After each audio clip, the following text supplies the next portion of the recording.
Ito na po yung ating finished product na banana walnut muffin.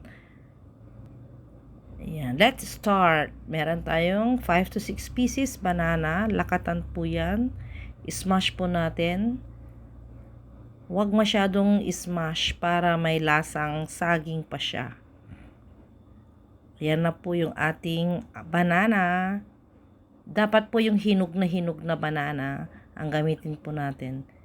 Then, 2 cups of all-purpose flour, 3/4 cup of brown sugar, 1/2 teaspoon baking soda, 1 tablespoon baking powder,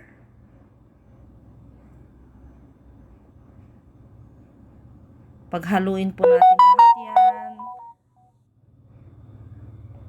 Well incorporated po. Ayan po, then isunod na natin yung liquid. 3/4 cup milk, fresh milk or evaporated milk, pwede. 1 tablespoon white vinegar. Melted butter, 1/2 cup. And 1 whole egg. Ayan, mix na po natin siya. Huwag masyadong i-mix.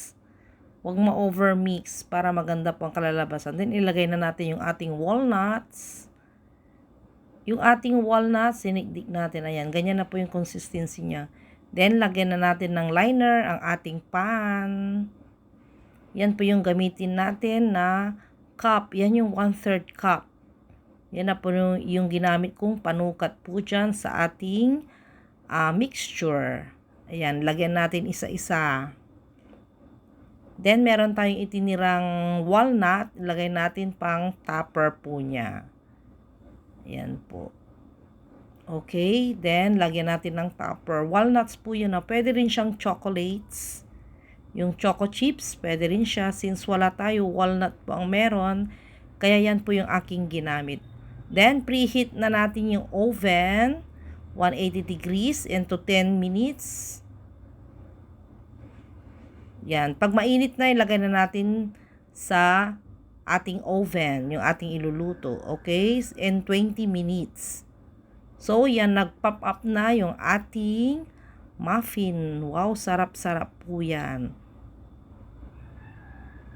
Yan na po yung ating finished product na muffin. Luto na po siya. Fresh baked.